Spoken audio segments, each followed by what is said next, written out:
I'll just keep sending these waiting, so I'll just send it when you're ready.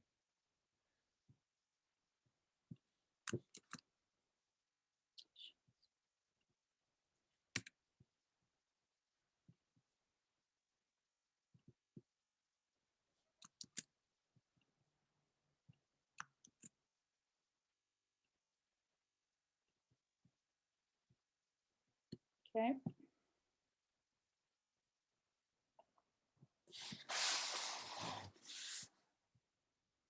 Hello, everybody. I don't know if we're going live. Okay. Still preparing. Might still be preparing. We might actually be live. I'm not sure yet. Sometimes we are, aren't we? There we are. Hi, everyone. Hi, everybody. Thank you for joining us. We're just waiting for Paul. I think he'll be 1 second. He won't be long at all. We're very excited today to have Paul.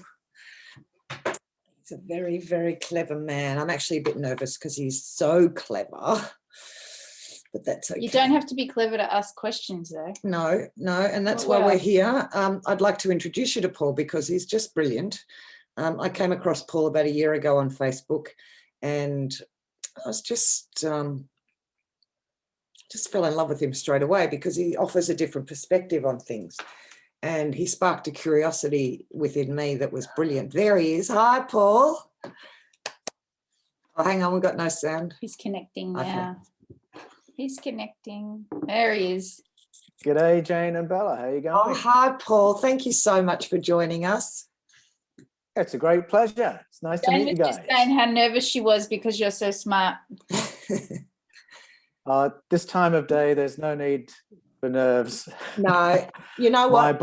My brain is sort of, by this time of the day, it's just beginning to slow down. No, that's fine because after lunch. One of the things I really loved about you when I first saw you was your warmth and your humanity. You know what I mean?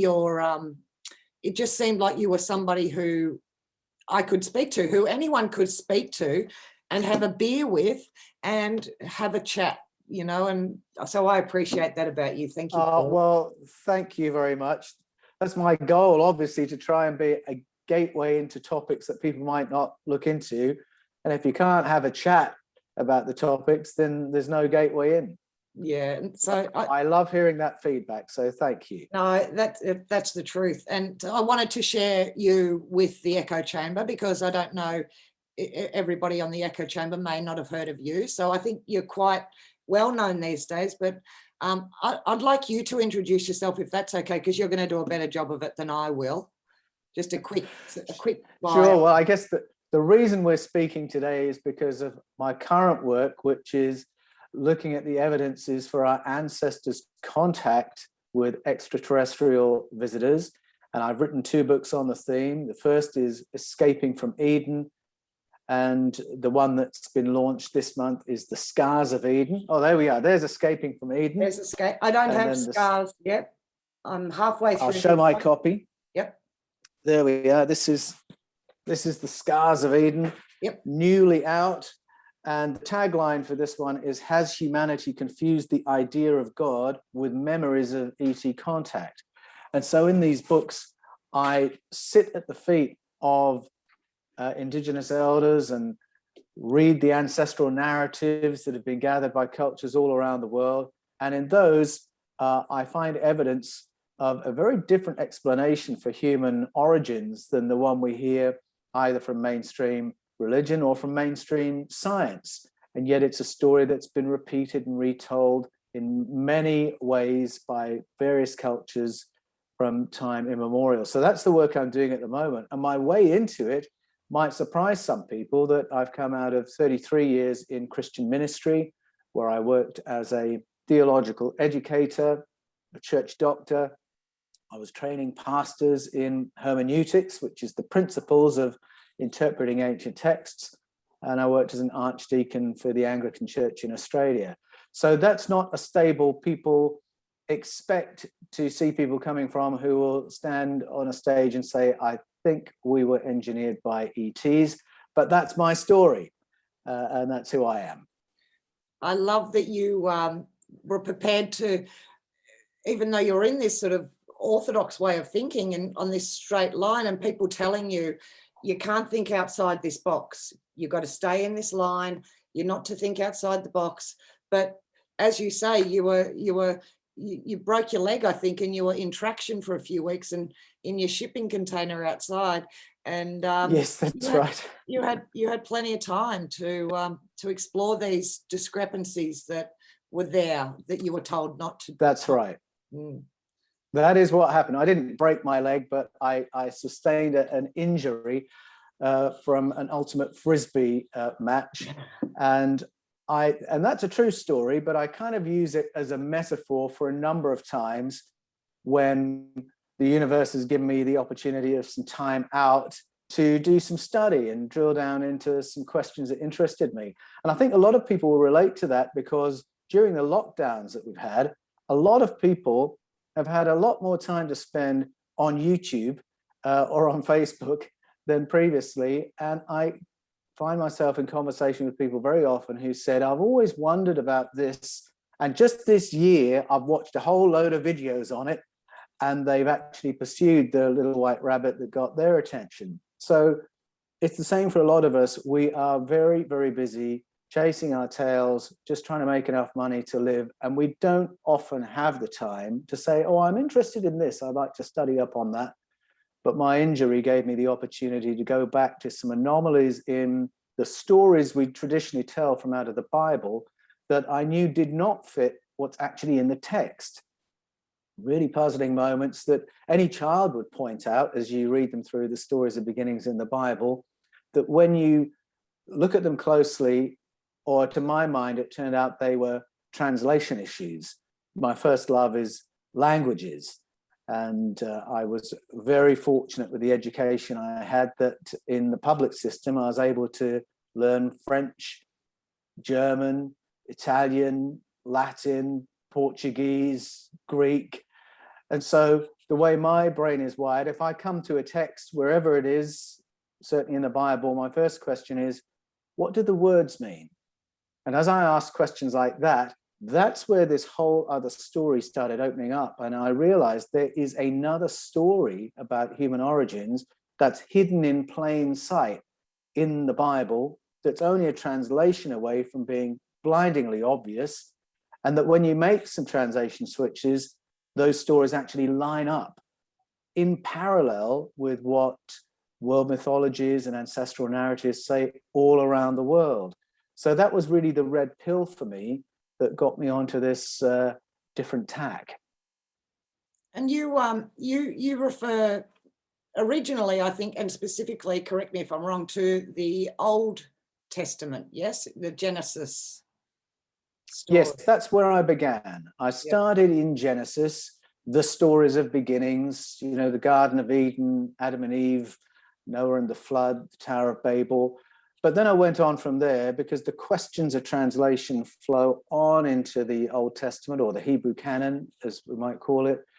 And then it was other narratives from cultures all around the world that I realized were really telling the same story, that had used perhaps different metaphors and different language, but they were essentially sharing the same memories from culture to culture. Do we go back, because do we go back before the Elohim were here? What was the earth before that? Or do we stop there with you, or, you know, what's before that?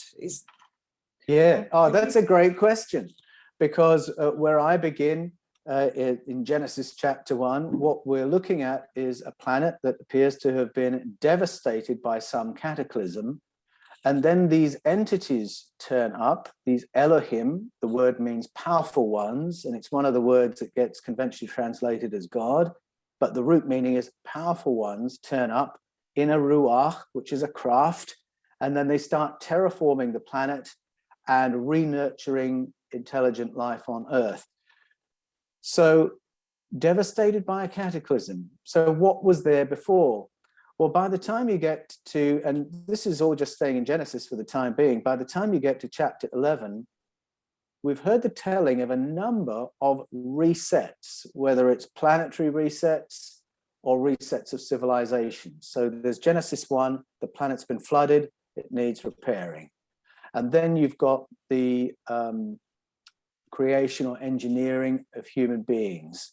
And then you've got a tussle over how intelligent the humans should be in Genesis 3. And then we work our way to Genesis 6, where there is another reset, the extinction of a civilization with a global flood. Now, that could be a different flood, or it could be a different recollection of the same flood we saw in Genesis 1. It's not quite clear because we've just got stories of beginnings, all side by side, all brought together. Get to Genesis 11, there's another reset of civilization, a spacefaring civilization with a Stargate is bombed into a pre-Stone Age condition in Genesis 11 by some visitors. Doesn't say who they are, but in my book, I'm saying that's an ET attack on the civilization that was here. And before we get there, in Genesis 9 and the beginning of Genesis 11, there is a little hint of a story of a civilization on Earth at the time when the continents were joined. So we've got now the possibility of civilizations going way back into geological time. And so you put all the pieces together, compare notes with other cultures, and the conclusion I've drawn is that most of our so-called creation stories go back about 10,000 years to the time when civilization was resetting after the most recent planetary cataclysm. That's the Younger Dryas Cold period. But that there were civilizations before, because 10,000 years ago, you can go to Karakadag in southeast Turkey, and you can see the beginnings of modern farming.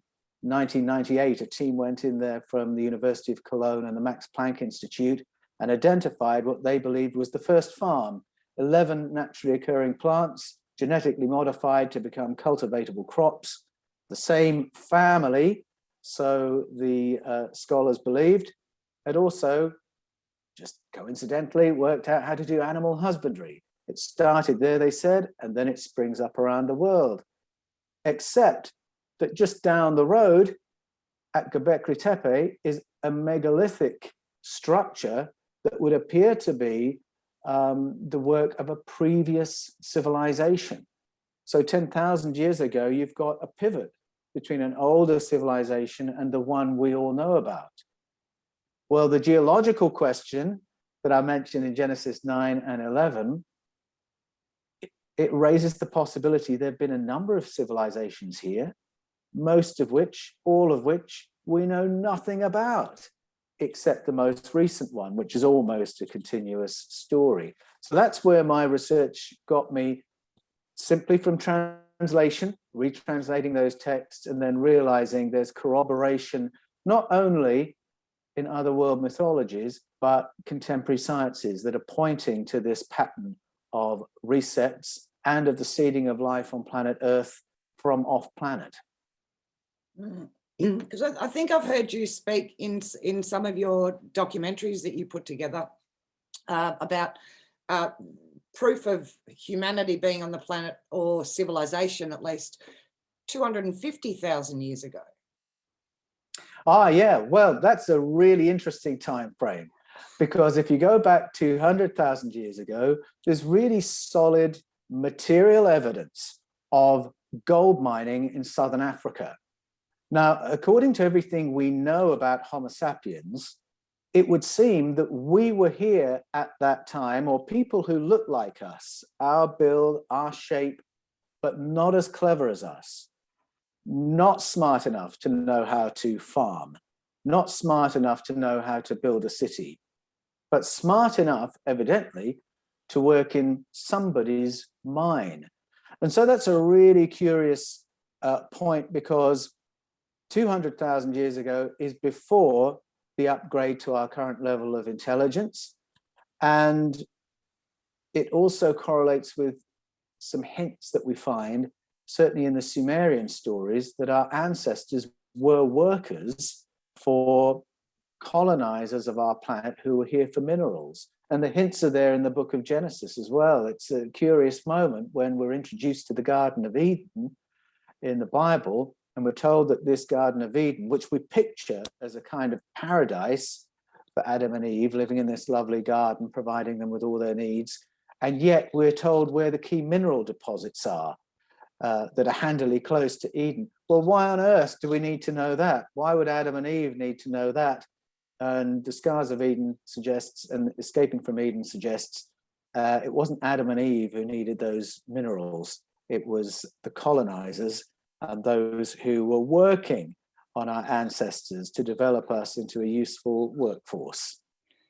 Do you mind if I just introduce, because as I was reading the beginning of your book, it just introduced this. I've got a friend who we speak to these ladies regularly, and Louise Channels from the Lyran race of Interesting. Extraterrestrials. So as I was reading the beginning of your book, I've just finished the second one of Louise's books.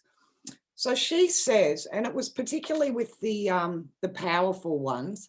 So in her first book, she introduces the idea that that the Lyrans, that the Earth was in formation, being prepared for human beings who were the Terran race.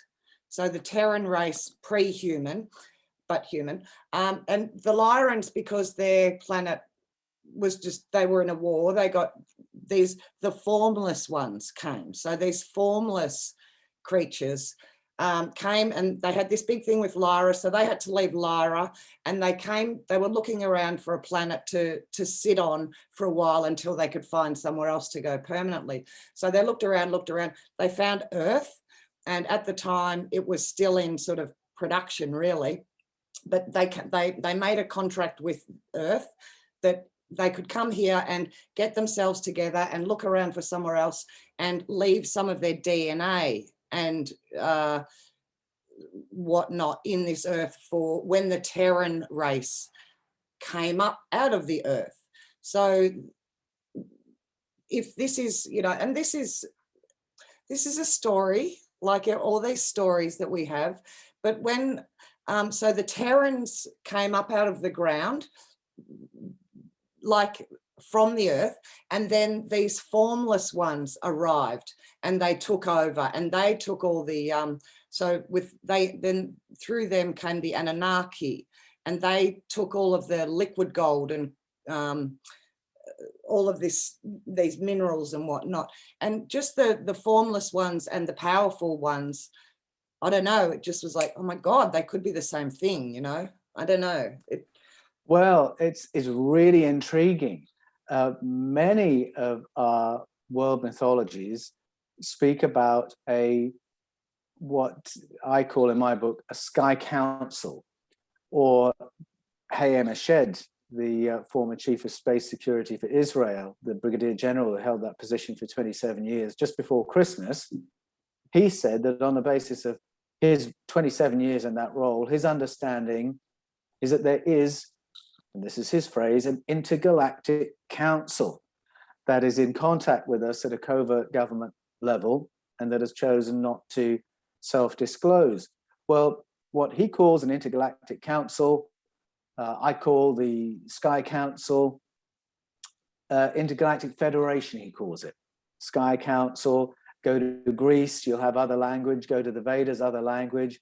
But the picture is the same, that there is this body of demographics, different ET factions who seem to have a stakeholding in Project Earth. And you can find that in the Bible, in the book of Job, for instance, the beginning of Job. You can find it in 1 Kings 22, where one of the Hebrew prophets remote views the council in session. And the pictures that we get are of a real range of species, that we've got some on that council who are very similar to us, but they've got very advanced tech. They're a spacefaring civilization.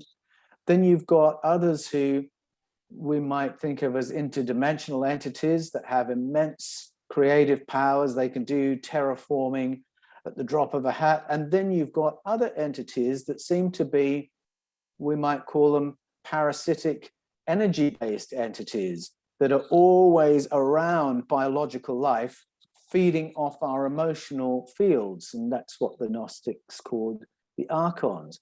They all seem to be a part of this picture. And so the formless ones is a very good name, isn't it? For an interdimensional or a transdimensional or an energy-based entity, but they're part of the picture. And it seems that our ancestors have recalled a number of conflicts between these different demographics where the human race and our solar system was really caught in the crossfire among these demographics. And that's where some of our traumatic memories come from. And it struck me as I was researching for the Scars of Eden that many of the stories that overlap between the Bible, Greek, Norse, Indian, African, Mesoamerican, Native American, Aboriginal Australian, many of the memories we share are memories of traumas that our ancestors witnessed or were part of. And some of these traumas were directly because of the conflicts between the different ET demographics hovering around us. Paul, do you think, your research, has it led you to believe, or what does your intuition say? Have we been lied to about these, interdimensional species? Have we been lied to about our history, or is it just that we don't know? I think there's been a very deliberate editing out of information through the centuries. I would certainly put it that way. Yes, at times I think we have been lied to, in the sense that there's been misdirection of the public. And I can think of a few examples, but in 2017, for instance, to bring it to the current day, you'll remember that the New York Times broke with the story of the Tic Tac encounters from 2004. And then 2 years later, the Pentagon comes in and not only authenticates the film footage that we'd been watching of these UFOs engaged with by US Navy, but coming clean to the fact that the Pentagon had units whose job was to engage with UFO encounters and investigate UFO crashes and examine materials retrieved from UFO crashes. So as soon as they said that, we realized, yes, we have been misdirected, because in all those decades, that was being done in secret, and the public line from the government was a debunking one, that every report was discredited and debunked, and that witnesses were ridiculed or from time to time gotten rid of. So yes, it can get pretty nasty at that end of the spectrum. I talk in the Scars of Eden about an incident, if I can put it that way, in the 1980s when Ronald Reagan was developing the SDI, what was known as the Star Wars Initiative. And when he announced it, the language he used was really intriguing, and it caught people's attention because people were wondering, are these weapons in space there for terrestrial war, or are they as defense against ET visitors? And the way it phrased it really put that question out there. Well, I lived close to a research facility where scientists were developing the technology for Ronald Reagan's Star Wars Initiative, and 25 of them, one by one, committed suicide. Now, when that many scientists associated with the same work commit suicide, it isn't suicide. And in fact, the coroners refused to return suicide as the verdict. They started returning open verdicts on all these cases. The families did not believe that their family members had committed suicide. Clive Jenkins, the union leader, didn't believe it, and he called for a government inquiry. And Margaret Thatcher's government at the time said, no, there's no need for a government inquiry. The minister's already told you it's just an unfortunate sequence of coincidences.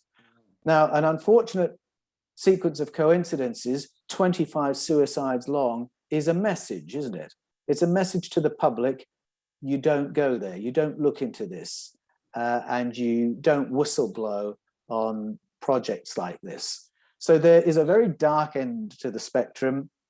Have we been lied to? Yes.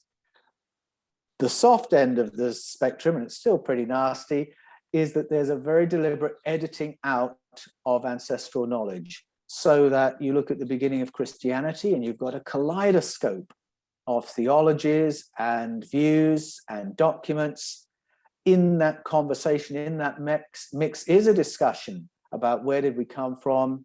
Have we been in contact? Were we modified by ET species who visited us?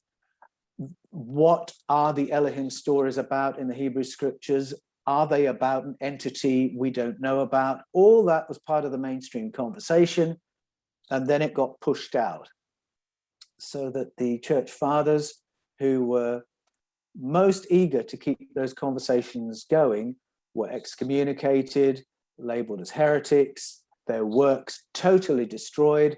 And by the time you get to the end of the 300s, people are literally burying texts like the Gnostic Gospels in the desert so that they won't be destroyed as orthodoxy narrows and narrows and narrows and pushes out the ET narrative and a whole load of other interesting narratives as well. So that's just one, for instance. Very quickly, I'll give another example of what happened when the Catholic forces of Spain and Portugal went into Central and South America. They went in with letters patent from the kings of Portugal and Spain and the Pope to use whatever force was necessary to take that territory for the church. And what that meant was to execute all the priesthoods who had a different story of beginnings, burn all the documents they had that reported it, and replace all that with the orthodoxy of Roman Catholicism.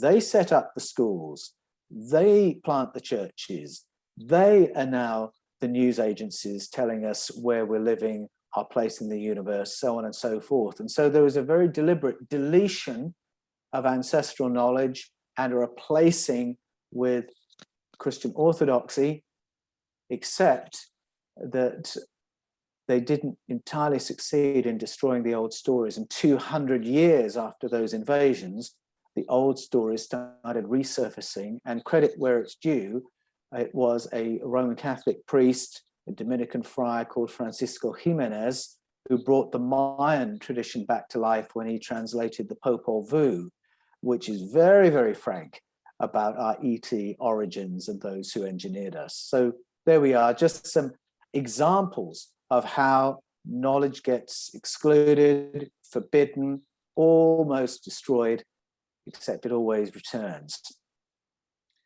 Does that, because it's still current, people are still covering up this, it's still happening now, does it imply that these Elohim, these powerful ones, these whoever they are, these ET, that they're still with us here on this planet at this time? Ah, well, yeah, that's the $64,000 question, isn't it? Haymashed says there are some around at present. Whether they are the same demographics that were here in the stories told by the ancient Sumerians or the stories told in the Hebrew scriptures, well, I couldn't be absolutely sure. It's very possible that we were colonized as a planet in a way very similar to how we colonize each other's countries. So, you know, in the days of empire, you go into someone else's country, you become the army, all the others are insurgents and terrorists and guerrillas. You become the police force, you become the school teachers, you become the priests, you're the public servants, you appoint the governor, and you run that country, and you enjoy all the benefits of sitting at the top of the economic tree. But when you've been there a certain time, once you set the commodity prices and the exchange rates, once you set up the banks, the education system, so on and so forth, you can all go home. And they can appoint their own police and their own army. Because you've done that, you're still going to be sitting at the top of the economic tree, benefiting from everything that's going on there. It's very possible we were colonized like that. And I have a feeling that is what happened among the sky people that the Sumerians told us about and that the Hebrews told us about in the Elohim stories, because we have these crossover kings. So that in the Sumerian narrative, you have sky people governing us, And then there's Gilgamesh, the crossover king, and after that it's human governors. Same in the Bible. You start off with these other entities, these Elohim governing us. Then the first human king that the Israelites have is Saul. He's the crossover king, and then it's human kings after that. In fact, if you listen to the story of the Edo people and the Yoruba people of Nigeria and Cameroon, they talk about the original rulers as being the Ojisu, the rulers from the skies. And then there's a handover, and then we're ruled by the Oba. The word just means leaders. Now it's human leaders. So all that suggests there were some who came, colonized, and then went home, but having left their deputies behind.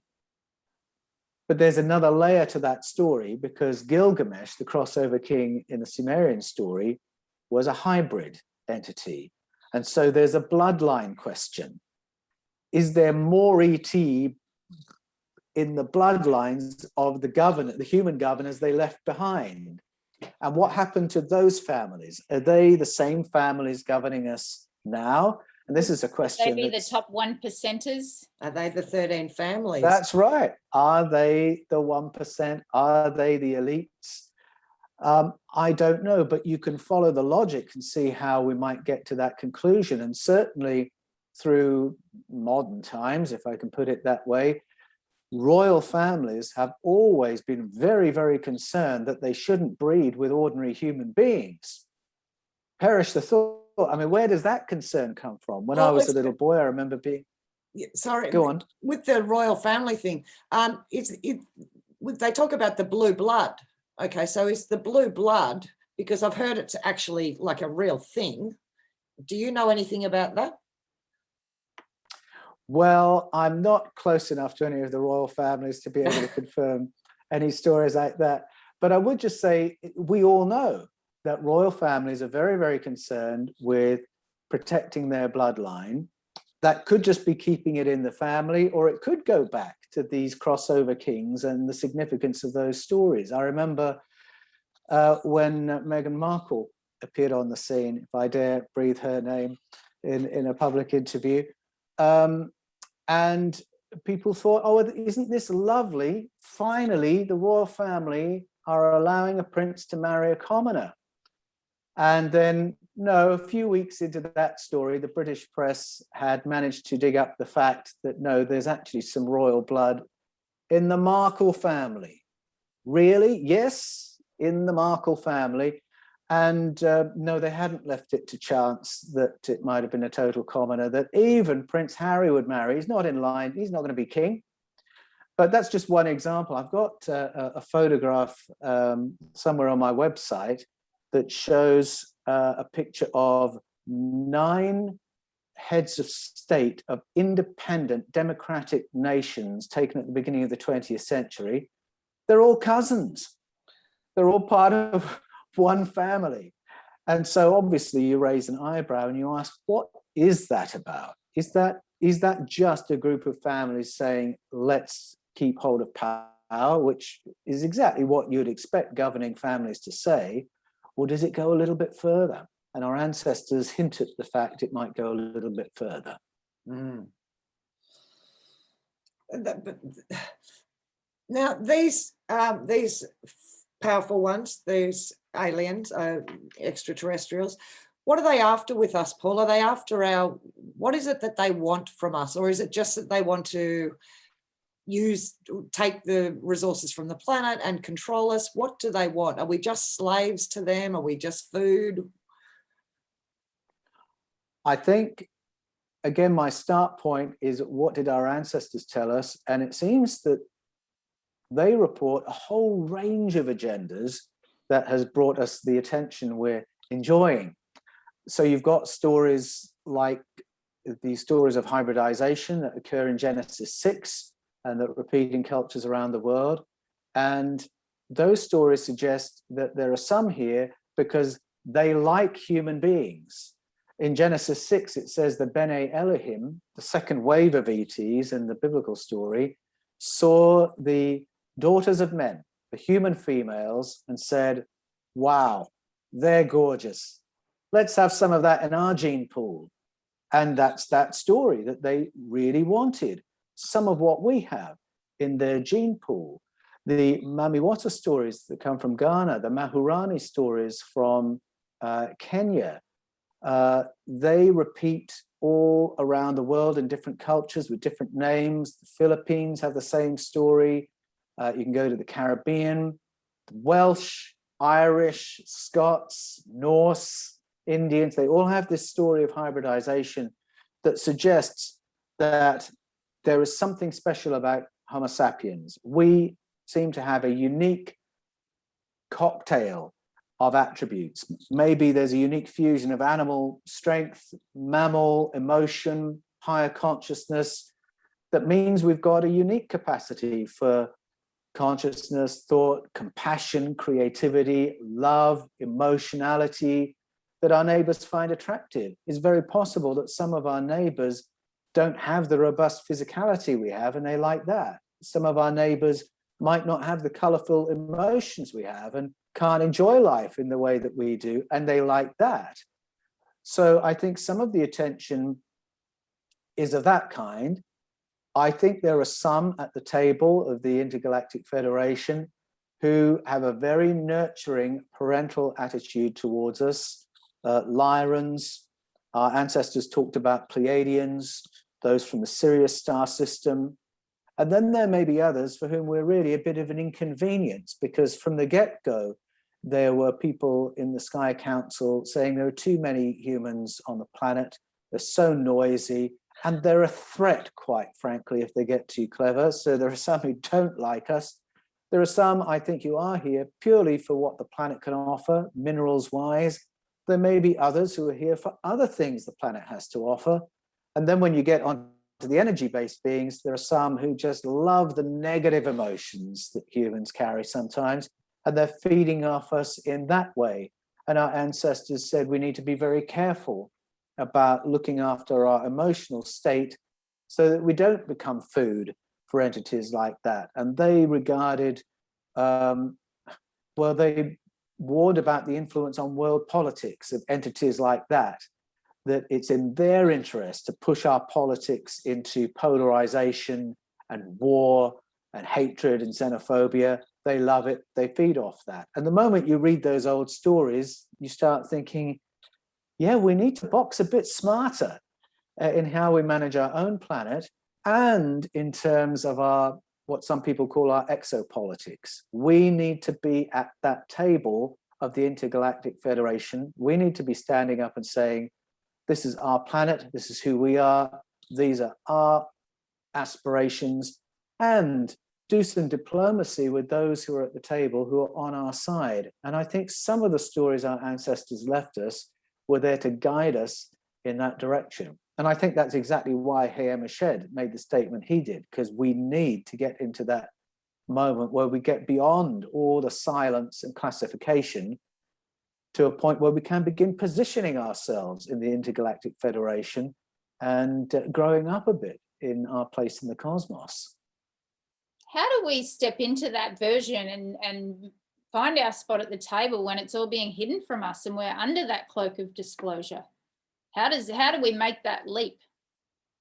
Well, I think probably the reality is what Hayam Ashed said, that we are at the table, we have a presence there, but I want to know what they're saying. I want to know if they're acting in our interests, and that can only happen when there's far more declassification and disclosure going on. I mean, I'm probably showing my age and saying I would love to see more democracy, and I would hope we're being represented on that council. But while it's all done in secret, I have no idea in whose interests decisions are being made. Do you think, Paul, with now we've all heard the stories now about the Vatican being sort of taken over and or closed down, or the Vatican archives now being removed, with all of what would have been under the Vatican, do you think that we may begin to sort of find out some of the truth Or do you believe that the Vatican has been sort of cleared out, or what do you feel about that? Well, 2021 is an interesting moment because we've kind of been promised some kind of disclosure through the Senate intelligence briefings later in the year. But once the excitement of hearing that announcement has died down, you realize that that's inevitably going to be a moment of declassification and secrecy all wrapped up together. You know, disclosure will always be bound together with cover-up. So, you know, you get a declassified story, that's fantastic. What was the one that wasn't declassified? Or you get a declassified folder, great, can I read the redacted bits, please? We know there's going to be a mix. And essentially what we're looking at is the latest episode in authorities managing the question of how they can control the release of information. Now, it seems to me that the announcement of the Senate briefings is rather similar to what the Vatican did 10 years ago when it held the colloquium under Pope Benedict XVI and had various representatives of the Pope go to the press and say, we should all be ready to embrace extraterrestrial brothers and sisters, and there's no theological problem with that. I think both these things are happening almost as an insurance policy against disclosures being made that our governments can't control. That's more how I see it. I don't think all of a sudden everything's going to be laid bare on the table. Oh, we've been in conversation with aliens for 70 years. Actually, it goes back centuries. I don't think we're going to hear an announcement like that. I think what we're going to see is more volume. So already we're allowed to see the footage of the Tic Tac encounters, the pyramid-shaped UFOs, and be told that that is real. I think we're just going to get more volume of that so that the story that's already out there just gets repeated a few more times. I don't think we're going to go further. And I think any machinations around the control of the Vatican Library is probably the same thing. It's the managing of information. Just to see there's just enough out there in the public domain so that if Semites come and land on the White House lawn, the Vatican can say, well, don't you remember we told you about this? And the US government can say, yes, we mentioned this in June last year, don't you remember? I think that's what's going on. And it can be exciting to speculate as to why things are moving around as they are. My guess is there's a little bit less stability in the Sky Council than previously, and they're readying themselves for us needing to be told a bit more, but hoping that we might not need to be told too much. The truth, we can't handle the truth, Rush. Well, that's what was said in, I think it was 1968, wasn't it, when the Americans did a, what's it called? There was a study to assess the question of how public they should go. I actually think we're at a point where if the government said we've been in contact for 70 years, a huge proportion of us would say, yes, I'd more or less worked that out. And there have been, the last decade really has been a soft disclosure phase where it's been drip, drip, drip to get us to the point where we're not too shocked by that kind of statement. And if you think about the lack of reaction to Hamish Shed, the lack of reaction to the Pentagon authenticating that footage, well, I think the soft disclosure policy is working. I think people will not be surprised. How will we tell the difference between holographic extraterrestrial craft and the real thing? Will we not see the real thing because they're very good at cloaking themselves? Or how are we going to tell the difference when it comes out? Well, yes, that's quite a topical question today, because of course, I don't know if you saw Stephen Greer early in the day, just warning people that authorities might want to leverage declassification of UFO information this year, and they might want to leverage it in the sense of trying to get us to be afraid of an ET presence. And usually when governments want us afraid, it's because they're doing a bit of a power grab, or they're doing things they don't want us to know about. So, any crisis will be leveraged that way, whether we're talking about pandemics or UFO invasions. And so that's where the question of what's real, what's not real comes in. What is a UFO? What's a hologram? What is ours? What is theirs? How do we tell the difference? Well, I don't know that you can if you're just standing in your back garden looking at things flying overhead.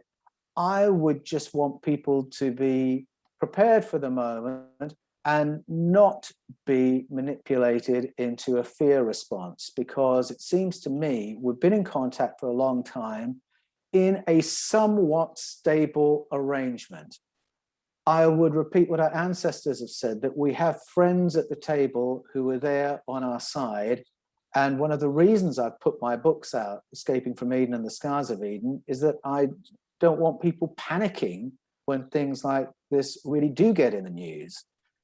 Because though it's not all a rosy picture, and while not all our visitors may be friendly to us, I don't think it's a moment to panic at all. As I said before, I think it's a moment to do more careful diplomacy with those who are on our side. And that's where I hope we'll get, if there really is a great deal more disclosure than we've seen before.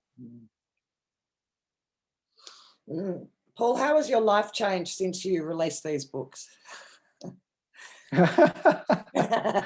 Well, it's been really interesting. It's been hectic since the launch of Escaping from Eden, in a wonderful way. And the biggest change has been that every week I'm contacted by people, and some weeks it's every day, by people who've had anomalous experiences that have blown open their old worldview. And some of those are stories of close encounters. And I'm very honored that people contact me, and often they'll share a story saying something like, I had an encounter with a UFO when I was 15 years old. This is what happened. It changed my life. I've told my spouse about it. I've talked with the person who was with me at the time, and I haven't told another living, breathing soul in the 50 years since. But I'm telling you because I still need to understand what it was and what it meant. And I have so many conversations like that, which just go to show the power of ridicule and the fear of ridicule around this topic, that people will carry stories like that in such secrecy. The biggest single group I hear from are veterans of war, and particularly people who've come back from Afghanistan or from Iraq, and they discover that their particular unit was there on an archaeological mission, that they weren't there, their particular unit wasn't there to free the Kurds or find weapons of mass destruction or effect a regime change. It was to remove objects and take them back to America, objects that relate to the world's oldest stories about human origins. And these servicemen and women are so dislocated from the mainstream by that experience, firstly, to realize you laid your life on the line for who? For what? And you're not allowed to know.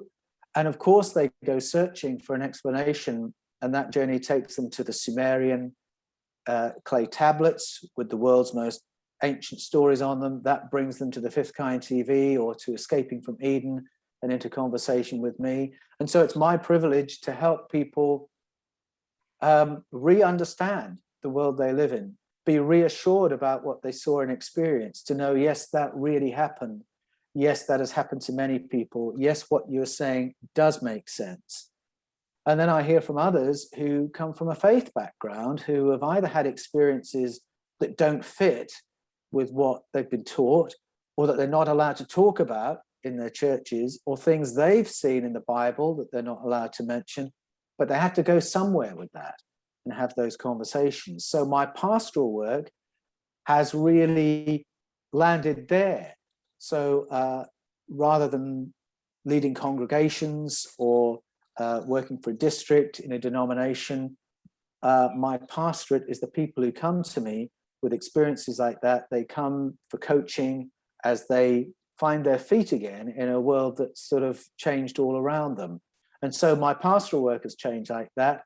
And then when I'm not doing that, I'm producing documentary content for the Fifth Guy TV. It's a partnership channel with Gaia TV. I'm producing the books, The Scars of Eden, Escaping from Eden. There's another one in the pipeline as well. And a lot of that research is led by the contact I have with people who say, can I tell you the story from my country? Can I tell you what I was told when I did initiation as a 13-year-old in Southern Africa? I discovered all our elders know what you've been talking about. And it's conversations like that that lead me down other rabbit holes into other areas of research. And it's taking me on a journey. I have no idea where it's going to end up, but it's a very exciting journey en route. And you still manage to find time to take your kids out for a walk every day, which is fabulous. I do. We live in a beautiful part of New South Wales. We're very blessed to be able to get out into nature and take photographs of the moment so we don't forget it. And I find that really important. I think keeping your feet on the ground, and sometimes I mean that quite literally, earthing yourself, gardening, growing your food, getting sunlight on your skin, getting exercise. If you don't do things like that in a world as stressed as ours, and when you're doing so much brain work, that's not really very good for you. And I'm very lucky to have young kids who force me to do all those other things. No, there's never been a more important time for that now, has there? For earthing and sunning and playing. Absolutely. Yes, and playing, that's right. So looking after ourselves physically, taking more control over what we're eating and drinking, being out in the elements, being out in the sunshine. I think a lot of people have woken up to the importance of that during all this period of lockdowns, that when we're kept from doing things that we've done habitually for our health, for our social contact, we suddenly had to get a bit smart about making sure we're getting everything we need to stay balanced, healthy people, haven't we? Well, and that's the other thing too, like we've been lied to about so much, and, we find out, and we all know that there's value in going outside into the sun, but how much more important it is and how less dangerous it is for us. Like, stay in, slip, slop, slap, don't go out. And it's like, well, we're blocking out a lot of goodness that's coming from this generator that's generating within ourselves life force. So exactly. We had a big campaign probably from 20 years ago to 10 years ago. There was a lot of messaging out there, wasn't there? The slip, slop, slap and be afraid of the sun. And now the doctors are telling us we're all vitamin D deficient, with all the flow-on impacts of that for our general health. I do think, I remember growing up in the, I won't say what decade it was, and probably still younger than me, Paul, so you can stop that right now. Thank you. Being a bit patronizing about the wisdom of my grandparents, because we got cleverer since then, and we now had science. And now I wish my grandparents were still alive so I could go and relearn everything they knew about food and how to prepare it and how to grow it and how to be healthy in the natural environment. Because I think our ancestors knew. I think instinctually we still know what's good for us and what's healthy, and we need to trust that a little bit more than the Ministry of Information telling us what to put on our skin or eat and drink, so on and so forth. Yeah. What else, Bella? I don't know, you got your list there. I got my list. I got some questions. I don't usually prepare questions. I don't really. We've sort of gone through that. Actually, I got a question. I'm curious how, your church community met you when you started, venturing down this path. Were you ridiculed in amongst that community, or was it welcomed? Well, quite a spectrum. And I have to say, this is where I'm very grateful for my ultimate Frisbee injury, because if I was leading a congregation right now, I think it would be very difficult because what I'm putting out there would be polarizing for most congregations. there would be a surprisingly large number of people in most congregations who would say, yes, I'd wondered about that. And then you'd have the other half who would be saying, this is heresy, this man needs sacking. So I'm very fortunate that I'm in the space where I can explore these ideas and then put them to the faith community to talk about. And there's been a spectrum of responses. I have really been surprised at how positive most of the engagement has been from people in faith communities, trainee pastors, pastors in service, retired pastors who are saying, yes, thank you so much for naming this because I've been wrestling with this. Or I've heard from other pastors who said, I've been trying to respond to parishioners who've had close encounters. And I remember talking to a priest in the UK who's been involved in ministry to the paranormal, and in the Anglican Church, the Church of England, what that usually means is entity removal. So exorcisms, deliverances, so on and so forth, all that spooky stuff. And they have teams that specialize in that. And so this priest has gone to the bishop and said, I have a number of parishioners I'm having to respond to who claim close encounters with extraterrestrials. We need to develop a pastoral response and a theological response. And the bishop has said, yes, you're absolutely right. Please never mention that again. So there's still that level of taboo around it. And I do get some, particularly on the Fifth Kind TV in the comments, there'll be some who meet me there and who'll just say, this is blasphemy. You'll be under judgment for rejecting God. You're luring people to the pit of hell. But you know what? Even there, about 80% of those people, if I reply to them and say, thank you so much for your comment, the reason I'm saying this is this, the way I've got to these conclusions is this, I'm not out to debunk the Bible, I'm there to understand it, and the vocabulary means this. 80% of the time, it only takes a couple of exchanges, and we're the best of friends, wishing each other well. It's only that last 20% who have still decided I really should be burned at the stake for heresy, or whatever the modern equivalent is for that.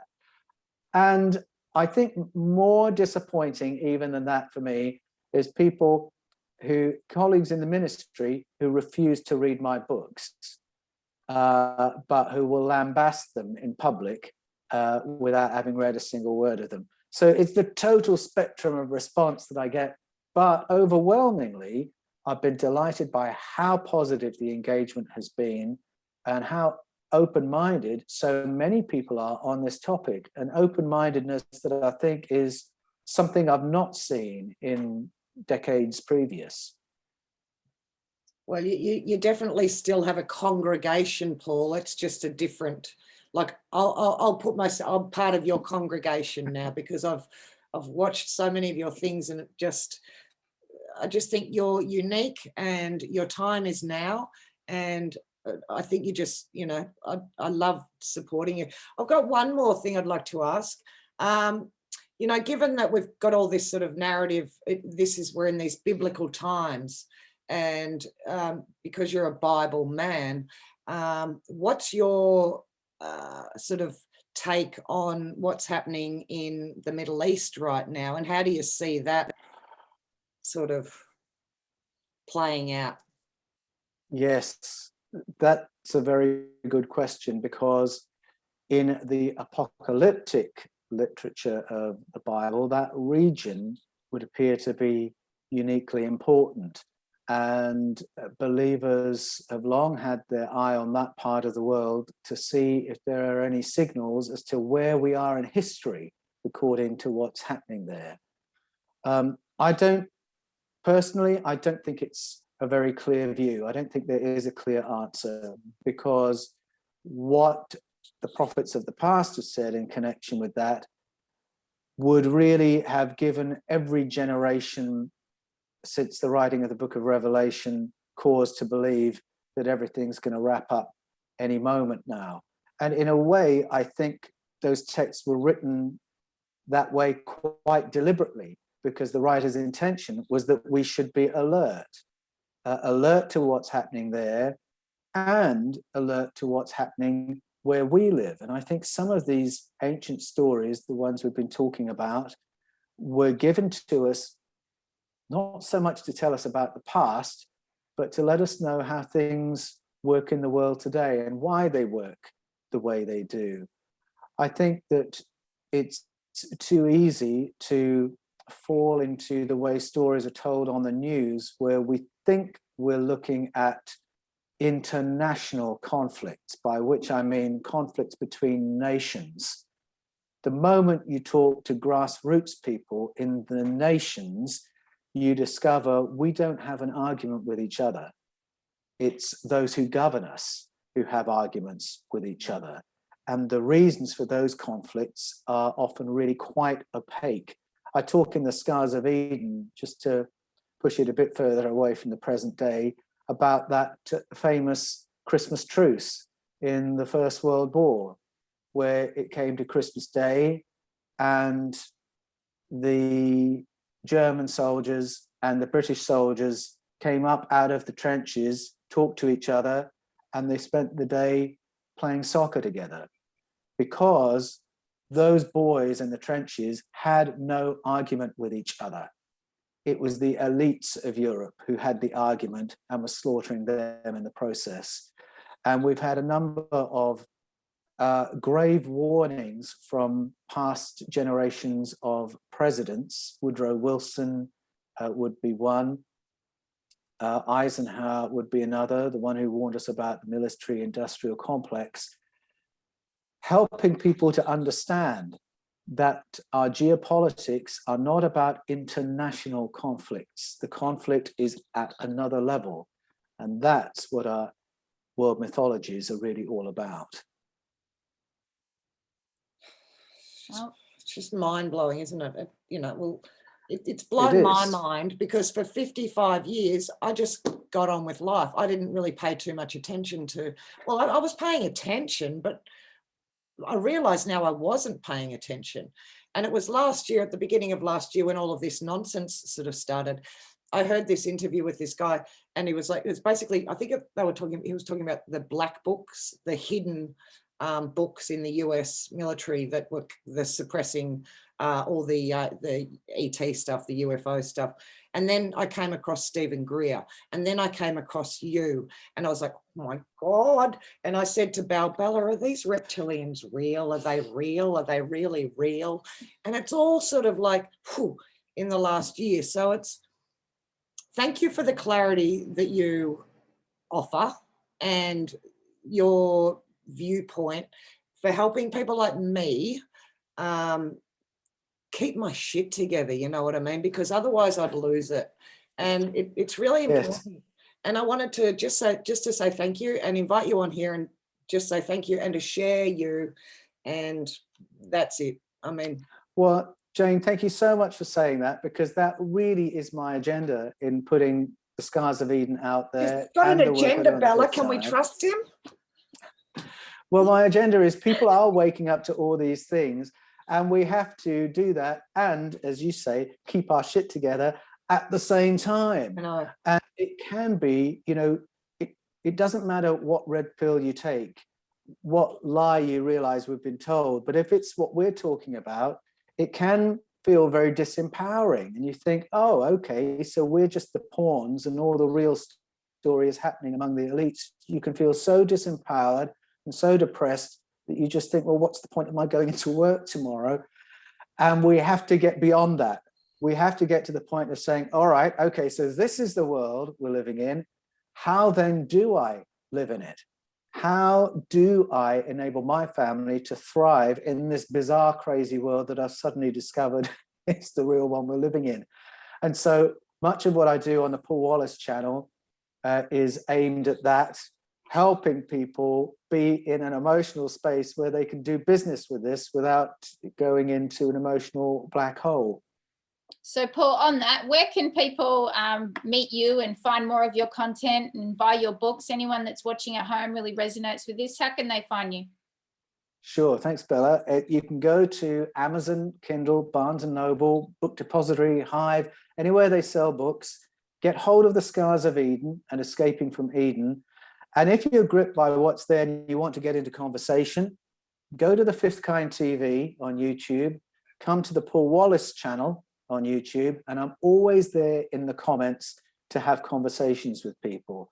If you want to send me longer messages, go to my website, which is paulanthonywallis.com. That's Anthony with an H, Wallis, W-A-L-L-I-S, paulanthonywallis.com.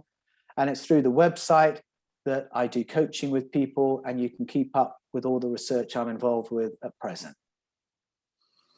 Well, thank you, Paul. We'll keep it to just over the hour because people are busy. So, and I just wanted to introduce you so people can go on now. Well, thank you. Thank you both for having me. I've really enjoyed talking to you guys, and it's so great that you maintain this space for this kind of conversation because it's so needed in 2021. It's needed, you know. We just want to play our small part in making it easier for people, and while we're making it easier for ourselves, because that's what we need. We need clarity, and then we need, you know, consciousness and moving forward. So Thank you for being on this journey with us.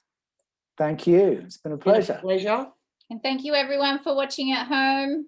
Have a lovely day. Go and find Paul. Go and find Paul. Bye. Bye.